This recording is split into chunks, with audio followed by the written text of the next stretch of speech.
dramatic. Yo! What the hell? Hi!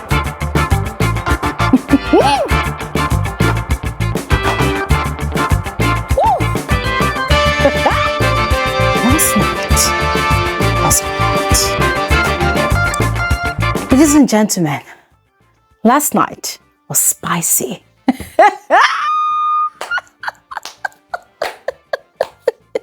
Listen.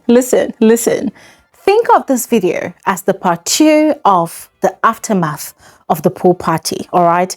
I already did a part 1 video, so if you haven't seen it, go ahead and check out, all right? So just think of this one as the part 2 because, ladies and gentlemen, hey, a lot went down last night. A lot, a whole lot went down. Where do I begin? Where do I begin? Do I begin with Bright and Midday? Because those two, whoa. Ladies and gentlemen, those two, they were doing what Daddy and Mommy would normally do. They were doing it. Guys, they were doing it. This one is not even a case of, we don't know what was happening under the sheets. A lie. Ha! This one was very, very obvious. It was very obvious. The receipts were there. The receipts were there. The receipts were there. Jesus. I mean, guys, don't get me wrong. Don't get me wrong. I am not judging them. I'm not. But if you watched my previous video, I had explained the situation between both of them after the pool party, how Mide was upset with Bright for dancing with Isabella and Ivata. I had explained as well how they left the conversation on a vague note. They did not completely resolve their issues because Bright was not necessarily giving Midday a valid reason for dancing the way he danced with Isabella and Ivata. Yeah. And I had mentioned that I was kind of worried for Midday. And I think I also said that I felt pity for her because it was more like she wanted to be angry at the situation, but she just could not be angry at the situation because it seemed like she was scared of losing this guy. And it's like every evening they have a second chance conversation. Every time Midday would tell Bright that, oh, Bright is not doing the right things. He's not treating her right. He's not chasing her the way he should chase her. And then he would say, oh, give me another chance. Give me another chance. And that's so then do second chance. So until bam, somebody's fingers landed in between somebody's legs and somebody's landed inside somebody's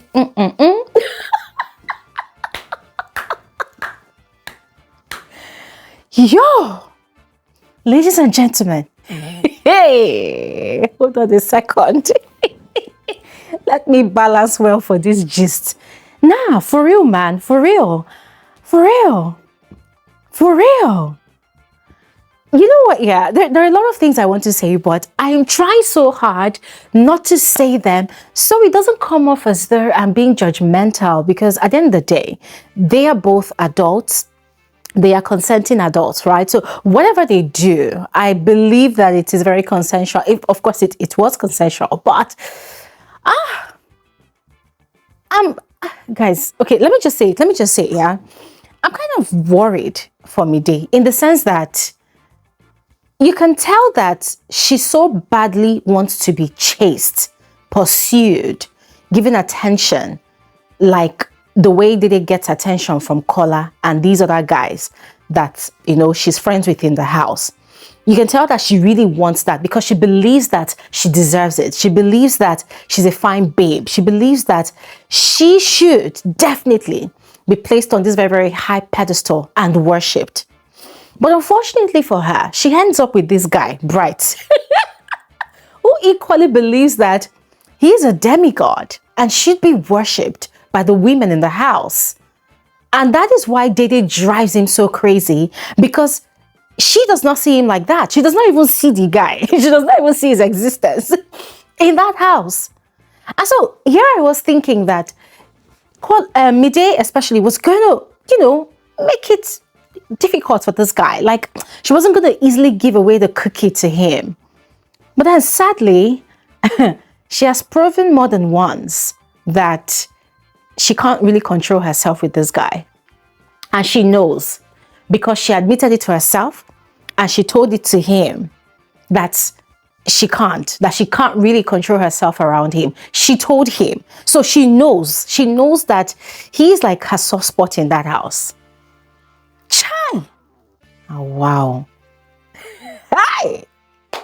And guys, you see here, whilst theirs was happening, in Sultana and Jason J's bed, Sultana was also making moves, yeah? She was making moves. You could sense that she wanted some action, but Jason J wasn't giving the action that she wanted. Anyways, I don't know if you finally gave into it, because you know this camera can be moving mad. The camera will move here to 1 second, the next second, the camera is moving to the other area. I don't know. But Sultana was making moves. And was I surprised? Absolutely not. I wasn't really surprised, because Jason J had said that he and Sultana, they actually have been doing stuffs in her bed. So yeah, I mean, they alone knows, okay, they alone and the cameras know what they have been doing beneath the sheets, but that is their own. Now, ladies and gentlemen, listen, quick question to all of you. What do you think? Do you think Midday's emotions are safe with Bright? Do you think Bright is going to take her serious in the long run? Or do you think he's going to definitely play her because she has so easily given herself away to him? What are your thoughts? Let me know in the comment section below. Now, moving on to Kola and Dede. On my previous video, I informed you all about the kiss between Kola and Isabella and how the whole house were going crazy, you know, with excitement about it all. Now, ladies and gentlemen, when that kiss had happened, Kola was putting up this air of, I don't give a fuck, I don't care, whatever. And Imisi, as I'd had a conversation with him, right? She had had a conversation with him, and according to what she said, she feels like for Kola to go to the extent of kissing Isabella, that it means that Kola definitely has some soft spot for Isabella in his heart. Now, Kola kept on trying to explain that, listen, it was just a kiss, nothing to it, no feelings involved, no emotions attached, just a kiss. But Imisi was insistent that no, it wasn't just a kiss, that she knows Kola, because time and time again, Kola has talked about how irritated he is with girls. Now, I don't know if she's saying that Kola has complained that Isabella irritates him. I'm not really sure, but that wasn't what she said particularly. But the way she had said it, it felt like that was what she was insinuating, that Isabella irritated him. Yeah. So that was why she was surprised. Imisi was surprised that, like, is this not the same person you've been complaining about? How come you went ahead and kissed this person? And Kola was like, I don't understand what you mean. I don't understand what you mean. So he was getting pissed at her, you know, because he was still trying to explain himself that, listen, it's just a kiss. So Imisi was telling him that, but you love Dede. You really like her. Kola said, no, I don't like her like that. She has a boyfriend. She's not going to mind. Imisi was like, okay, so how is Dede going to feel? In other words, Imisi is trying to get Kola into his feelings, to think about the whole situation with clarity, you know, and to understand that if Dede hears about it, the same Dede that he's always chasing all the time, she's going to be really livid with him. But Kola said he does not care. That why should he care? That it's not like anything is going to happen between him and Dede. Dede has a boyfriend. Dede is not going to be bothered. I said, okay, fine. Ladies and gentlemen, as if Imisi predicted it not long afterwards, Kola had gone ahead to have a conversation with Dede. I mean, guys, that was so predictable. There was no way that thing was going to happen in that house that Kola would not want to go and explain himself to Dede. So he had gone ahead to, you know, try to explain himself, try to apologize. You know, like, guys, I was even wondering, like, dude, why? Like, what's the point? People are not even in a relationship. People are not dating. So what's the point? And Dede too was like, well, it's offensive because what was the reason you did it in the first place? It wasn't like you enjoyed it. It happened for how long? 5 seconds? What was the reason? It's not like you enjoyed it.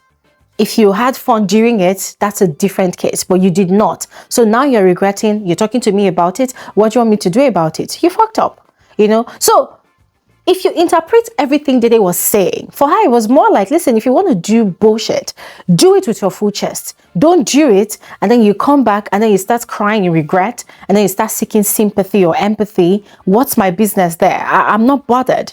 Now, Kola, on the other hand, ladies and gentlemen, we know that Kola is a very, very dangerous fellow. If I encounter a guy like Kola in my real life, I will run. Guys, I will run. And the reason I say this is because Kola is a smart guy. Now, there's a part where he knows that he has sort of disrespected Dede, you know. I mean, there's him always chasing her, always querying her and questioning her friendship with Koyin and JCJ. And then currently with Koyin, always castigating her, you know, being very free and friendly with Koyin. I mean, the other day, 2 days ago, he was giving her conditions on how she should handle her bestie relationship with Koyin, and she found it quite offensive, telling him that, no, who are you to dictate how I am friends with my friends, right? So there is Kola always having something to say, you know, to Dede, about the way Dede chooses to express herself with her friends. But then there is also the same Kola that thought it smart to go ahead and kiss Isabella. And now he's coming back to come and explain himself. Like, she even bothered to ask. Like, she's not really bothered. She did not ask. You know, she did not ask. Because guys, if you now even want to think about it, yeah, if you now want to think about it, look at these guys. Koyin, Jason J, and Kola, all three of them. They were always having an opinion. They were always having something to say about how she chose to be friends with each and every single one of them. But when you think about it, they are the ones that have gone ahead to go and be kissing people whilst castigating her for just trying to be herself. Whereas she, that they have said all manner of things about, that she is playing them, she's the one she's not kissed anybody. She has not cuddled with anybody. She has not done anything at all. She's just being Dede. So they are the ones that have gone ahead to go and do whatever they wanted to do. And guys, let me tell you this for free, right? Let me tell you this for free. You see, Kola is a very calculated guy. He's very calculative. He's also very smart, right? You see him taking that conversation to Dede. See, I'm not in these housemates' head, but having observed everything they've been doing, listening to their conversations, I can tell you for free that Kola was looking for content to go and share with his friends. Yeah, he was looking for material. He needed something to hold on to validate his ego, validate his feelings, to console himself that, yeah, even though Dede has been playing hard to get, this girl really cares if I kiss someone else. So him going to her and kept on asking, are you okay? Oh, I'm so sorry. It was the alcohol. I did not intend to do it. And she continuously telling him that, dude, I don't care. Dude, it's fine. Dude, it's all right. But him still not listening and still wanting to get a reaction from her, still pushing, still pressing, still wanting to get her to, in quote, confess her true feelings that indeed she was actually disappointed in him. Ladies and gentlemen, I must applaud him because the guy was kind of persistent. However, I really loved what Dede said to him. Now listen, Isabella cannot beat me to anything in this house. Not even anybody in this house. And you see, it's quite funny that Kola's fans, they've been holding on to those words from Dede because in their head, oh, Dede is jealous. So I'm thinking, you people don't even understand the context of what she said, do you? You don't. Because what she's trying to say is she's completely unbothered. That's it, simply put. She's completely unbothered. So Kola is not her boyfriend that she's going to go really mad because he kissed some random girl that she just met 3 weeks in the house. I mean, all these people, she just met them. It's not like they've known each other from Adam. So what is the fuss? And I love the fact that she ended the conversation on her own terms and went away, but trust Kola to follow her. He followed her to the kitchen, was still apologizing, was begging. And guys, sometimes I feel like Dede is just too soft and too lenient with Kola. Because she was telling him, look, stop following me, stop talking, because you're giving people the impression that I really care about what you did, whereas I don't, you know. And she was kind of telling him quietly, guys, I really wish that she would just let him call her, stop. I don't care. Like, read my lips, I don't care. But she's just too soft sometimes. And then Kola had gone outside to meet his gossip crew.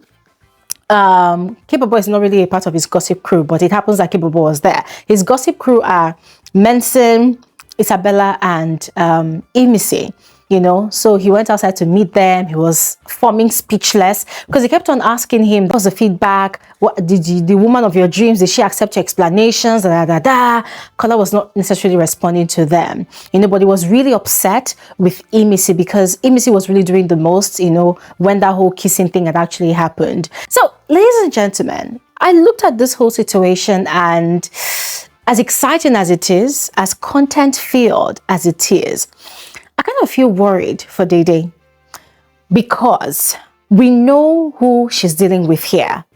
It's Kola. Kola has an unbridled tongue. Although this week, after Dede set him straight, he's been trying to be cautious around her, right? And he's being mindful of the things he says. Also looking at the fact that there's a parrot in the house, and the parrot will definitely spill any malicious gossip that you spread, right? But we know Kola. We know that Kola will still make a big deal out of this whole thing. I mean, Dede has said she's not bothered. She's not concerned. She doesn't want to talk about it. She doesn't want to be dragged into it. But Kola is not going to let it slide. He's still dragging the matter. Although Bright had explained to Midday in the kitchen that it was a mistake, that they were having a conversation about it, he and Kola, that they were daring each other. So it was supposed to be a peck to Isabella, but then before they knew it, bam, Isabella leaned in and they started kissing, and it was serious. It went on and on and on. Who cares?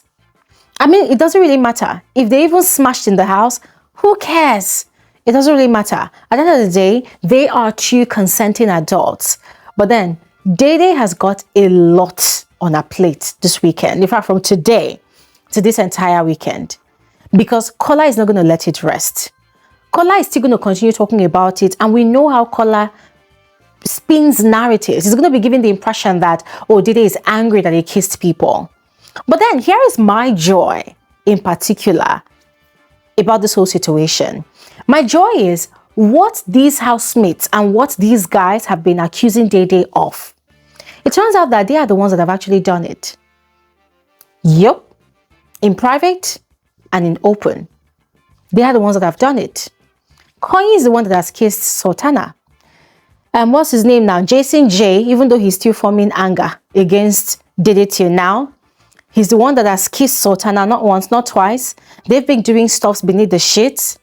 And then there's also Kola, who just did his, just last night.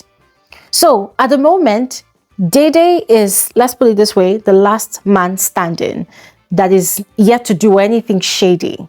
So her name is clean, her hands are clean. But then the sad part is, these housemates will never see things from her own angle. They won't see the guys that are going around and doing whatever they want to do. It's Dede that they have their eyes on. Why? Because they want to see our reaction, and they want to read meaning to our reaction. But ladies and gentlemen, that is why it's a show, right? Because the game continues. So I would love to hear your thoughts about all I have shared on this video. Just go ahead and share the comment section below, and I will see you guys on another episode of Frankly Speaking with Bbnaija. Thanks for watching. Have an amazing day. Bye.